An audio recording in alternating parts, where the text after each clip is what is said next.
उनको जो दालें होती हैं, ठीक है।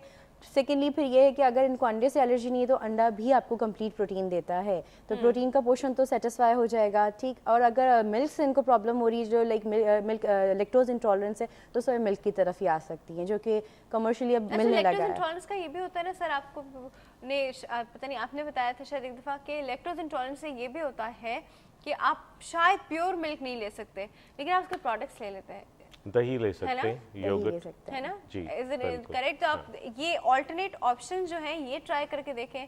लेकिन तो ये क्या बात हुई कि वो जिस शोरबे में बनाए वो हल्का सा उसका शोरबा भी नहीं ले सकती जो गोश्त जिसमें है? अच्छा, ये भी पॉसिबल है कि देखिए अगर वो एलर्जी से अगर वो एक दफ़ा सफ़र कर चुकी हैं तो ये साइकोलॉजिकली भी होता है कि एक अंदर से एक फियर होता है कि मैं ये लूँगी मेरी तबीयत ख़राब हो जाएगी, एक साइकोलॉजिकल फैक्टर भी आ रहा होता है, ठीक है। दूसरी बात ये कि वो थोड़ा सा इरिटेट होता है बंदा कि अल्लाह ना करे मेरी तबीयत ख़राब हो जाए कि लास्ट टाइम ऐसा हुआ था, मुझे दोबारा से अगर मुझे अटैक होगा तो मैं कैसे उसको सर्वाइव करूँगी, ये एक फैक्टर हो सकता है। लेकिन सालन में ये भी पॉसिबल है कि वो गोश्त का एक्सट्रैक्ट सारा सालन में आ रहा है जब वो पक रहा है। हाँ, ये तो भी पॉसिबिलिटी है, निकल कर आ रही है। क्या क्या कंपोनेंट होता है सर गोश्त में एक ऐसा जिसकी वजह से इस तरह की प्रॉब्लम रहती है? गोश्त से जो एलर्जीज डिस्क्राइब की गई हैं उसकी वजह एक बड़ी हद तक there is a certain carbohydrate present in meat. अच्छा, और that is generally मतलब responsible. that's not fat. No, That's it's some not carbohydrate. fat. It's a carbohydrate component of the. Am I right on that? Sir देखें अच्छे से इतनी अच्छे से बात बताते हैं कि वो हर चीज कंफर्म करके बिल्कुल उसमें। हाँ जी सर, ये क्या कार्बोहाइड्रेट का कौन सा कंपोनेंट? जी ये मुझे I haven't yet assessed on that, लेकिन there is a carbohydrate carbohydrate component. गोश्त का मतलब ये नहीं है कि वो सिर्फ प्रोटीन्स और फैट्स हैं, उसके अंदर कार्बोहाइड्रेट का एक कंपोनेंट मौजूद है। इनफैक्ट सर सॉरी आपको कट कर रही हूँ, कार्बोहाइड्रेट के साथ साथ मैंने ये नोटिस किया है कि टेम्परेचर भी मेंटेन नहीं करते जब ड्यूरिंग आप कुकिंग प्रोसेस होता है कि वो टेंडर नहीं होता है, तो ये पॉसिबिलिटी भी है कि उनको एलर्जी सिम्टम्स इस वजह से भी हो रहे हो। यूजुअली लोग खाते हैं सॉफ्ट नहीं खाते हैं, उसको सॉलिड लेना चाहते हैं, लाइक गोश्त पे भी डिपेंड कर रहा होता है कि अगर आप उसको प्रॉपरली उसके टेम्परेचर पे कुक करेंगे तो ये भी तो होता है ना एक फैक्टर कि आप जब खा लिया पकावा तो वो इजीली डाइजेस्ट होगा, हर चीज़ का एक मैकेनिज्म है, तो उसको उसी तरीके से अवेल करें, तो ये एक पॉसिबिलिटी भी है। ये एक पॉसिबिलिटी तो है डेफिनेटली। अच्छा सर, इससे पहले कि हम अपनी डिस्कशन आगे बढ़ाएं, मैंने आज एक पोल का सवाल किया हुआ है और आप लोगों ने सुना ही है, तो मेरी सबसे पहले आप बताइए आप इस बारे में क्या कहना चाहती हैं? आई मीन क्या करें वो बेचारी, क्या करें? प्लस देखिए थोड़ा सा सोसाइटी को सेटिस्फाई करने के लिए थोड़ा सा डाइट कंट्रोल करें, प्लस अल्लाह पे फेथ रखें, इंशाल्लाह जो होगा बहुत अच्छा आएगा। मतलब डाइट थोड़ा कंट्रोल करें, अपने आप को थोड़ा कंट्रोल कीजिए। सर आप क्या कहना चाहेंगे?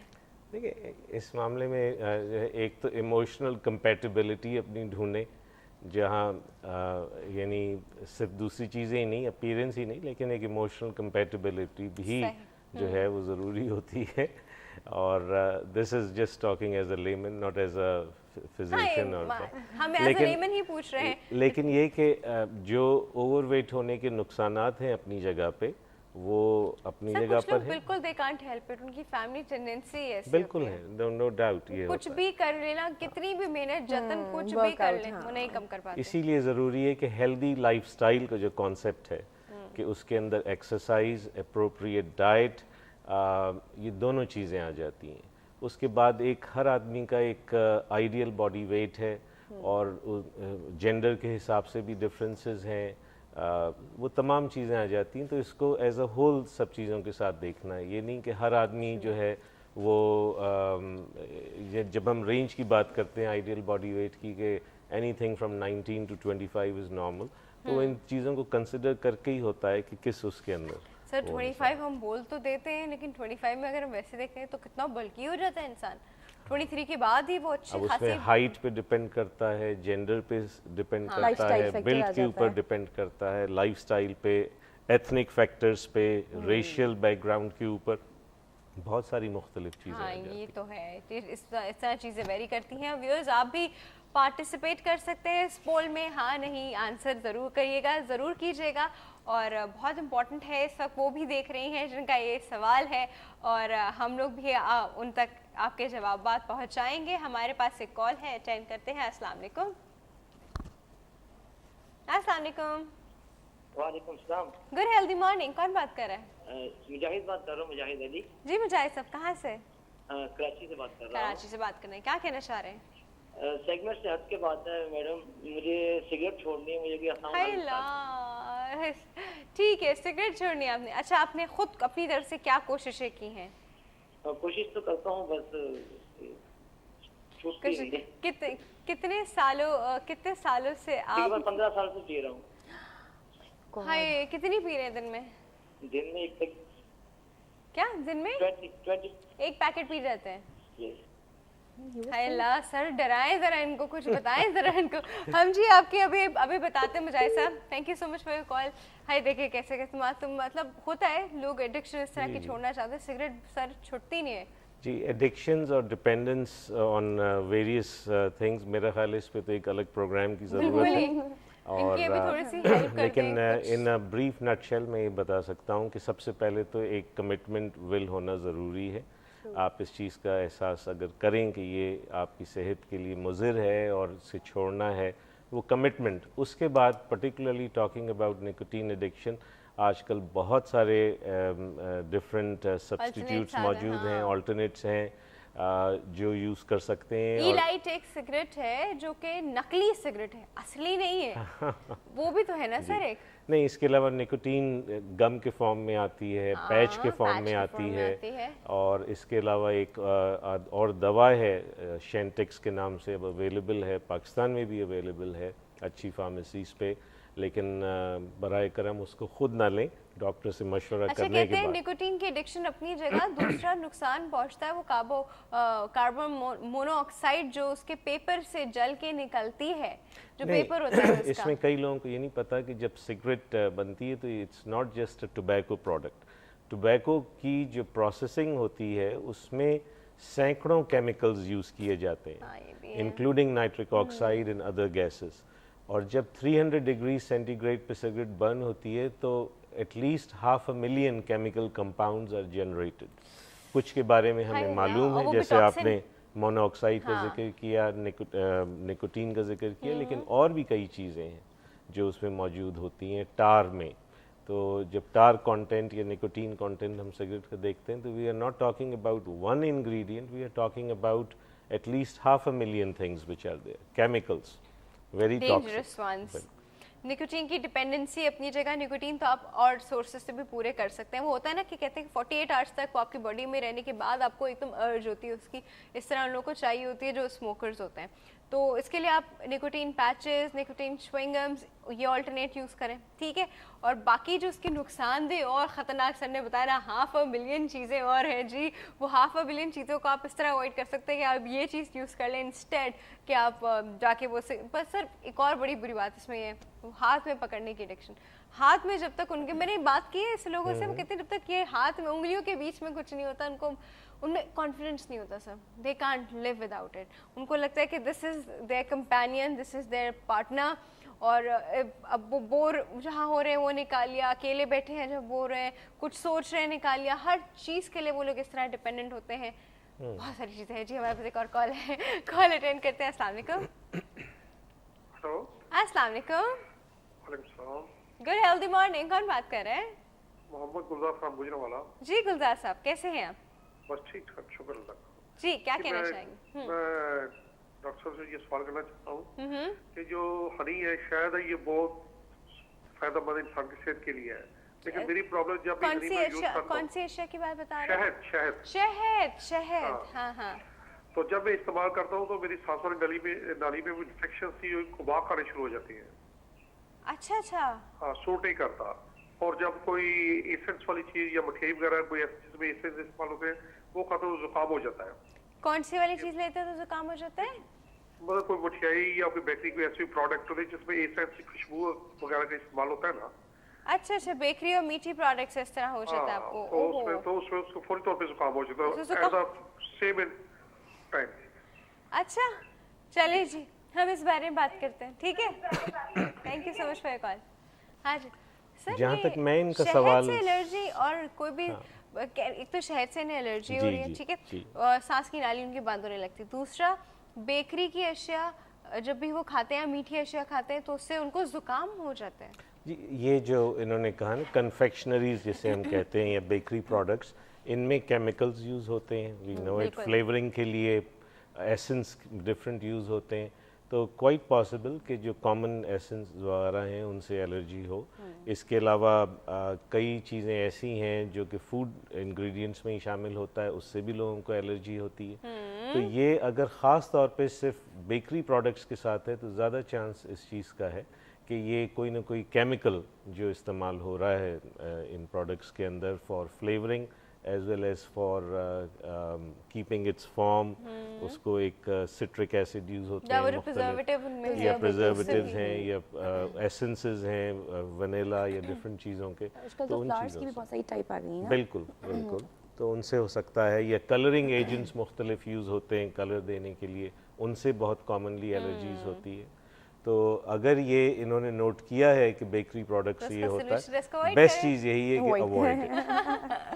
लेकिन मैंने जो चीज़ आज तक नहीं सुनी, उन्होंने बोली शहद से एलर्जी, शहद से एलर्जी होती है लोगों को। मैं अभी मतलब फर्स्ट टाइम सुनी हूँ। ये पॉसिबल ये भी हो सकता है कि अगर शहद प्रिजर्वेटिव उसमें भी अगर ऐड होते हैं तो शिफा ही जो कहते हैं नहीं, देखिए वो उस वक्त प्योर शहद की बात, अगर प्योर है तो फिर शिफा है, वरना अगर अगर हम ये जो बॉटल में ले रहे होते हैं तो उनमें भी प्रिजर्वेटिव होते हैं, ठीक है, और वो भी चीनी से ही बन रहे होते हैं। तो जैसे कन्फेक्शनरी की बात आ रही है तो वहाँ पे भी देखें चीनी यूज़ हो रही है और भी प्रिजर्वेटिव्स और भी कलर्स भी ऐड हो रहे हैं, शहद को कलर देने के लिए भी कलर्स दिए जाते हैं, ठीक है। क्या पता इसमें कोई ऐसे सैकराइड्स हो जो शहद में भी हैं और कन्फेक्शनरीज में भी हैं जिनसे उस पर्टिकुलर कार्बोहाइड्रेट से इनको हो, ऐसा हो सकता है? ये भी पॉसिबल है क्योंकि ये जैसे कह रहे हैं कन्फेक्शनरी से, शहद से, तो ये सब चीज़ें एक दूसरे को लिंक कर रही है ना, इंटरलिंक तो हो रहा है इन दोनों चीज़ों का आपस में। तो है, तो क्या करना चाहिए? अवॉइड करें, डायबिटीज़ नहीं होगी इंशाल्लाह। अच्छा सर, ऐसा भी तो है कि अगर हम लोग एलर्जी का कंपोनेंट है ना इसमें, टोटल